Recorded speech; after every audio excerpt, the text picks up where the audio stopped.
Aujourd'hui, un nouveau projet. Donc, ça, c'est ma petite boîte. Ça va nourrir ma plante.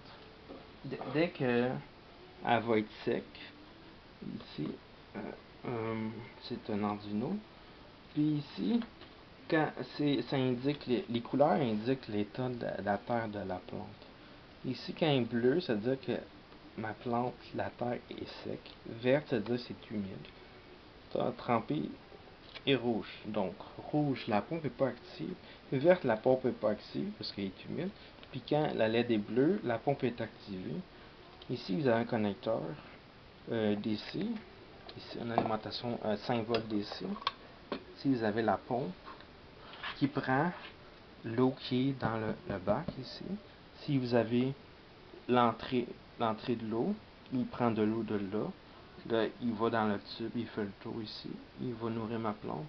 Il va la nourrir tant que ma plante, la terre est sec, il va envoyer de l'eau.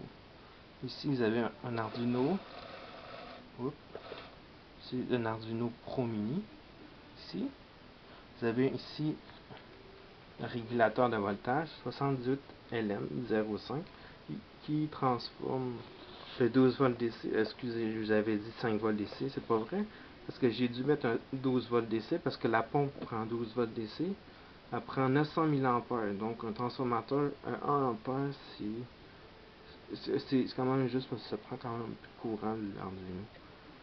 Donc si vous avez le comparateur, le module pour détecter l'humidité ici, si vous avez un MOSFET qui va envoyer un signal de 1 donc à la pompe, si vous avez une diode en parallèle sur la pompe, parce que quand la pompe arrête de fonctionner, le courant peut retourner et endommager l'Arduino. Donc si vous avez 3 résistances pour chaque couleur de la LED, c'est une LED rouge, vert, bleu, donc anode commune. Donc l'anode est connectée au 5 volts DC.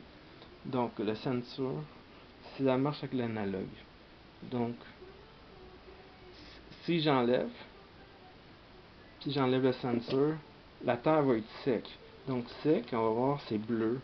Donc quand c'est bleu, ça va prendre de l'eau là, aller dans la pompe puis envoyer à ma plante. Donc la LED est bleue, ma pompe est activée. Il va nourrir ma plante tant que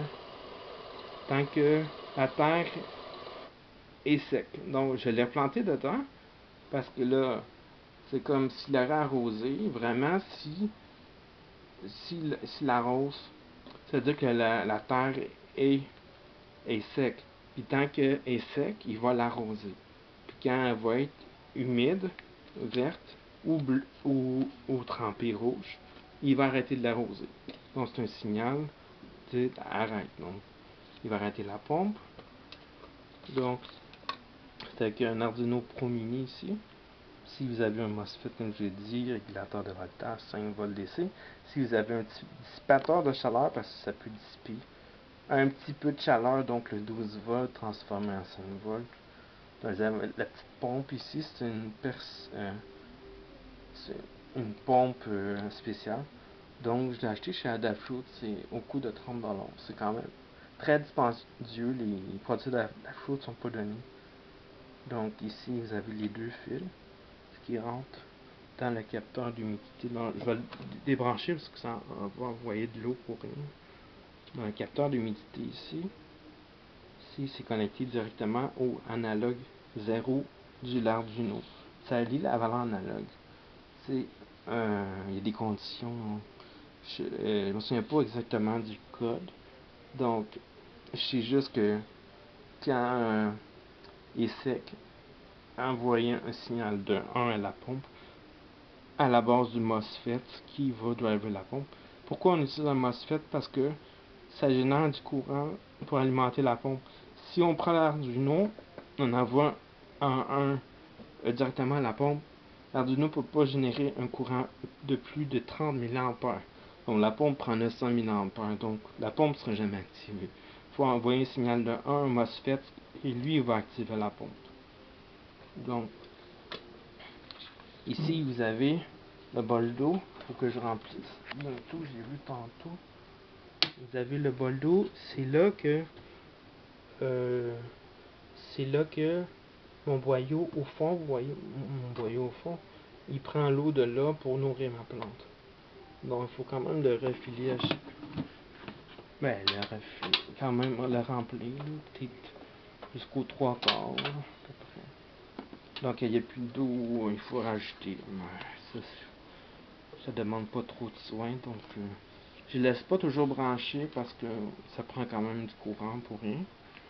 Puis souvent la terre elle reste souvent la terre elle reste humide ou trempée plusieurs semaines, donc quand je vois elle est proche d'être sec, ben, je le branche puis ça a alimenté la plante, donc ben, la plante c'est pas difficile en fin de compte, ça prend juste de l'eau comme nourriture. Donc, nous on chope pour nos menus puis on le sait, on le sait. Donc, ici j'ai mis le tuyau à travers c'est une ancienne boîte de litière de chat. J'ai mis de la colle chaude ici pour que le tuyau reste. Donc c'est à peu près ça, c'est pour nourrir ma plante. C'est fait avec Arduino Pro Mini.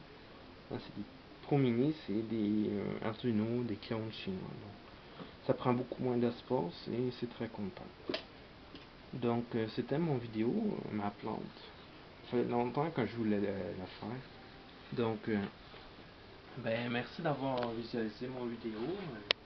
Je vous dis à la prochaine vidéo.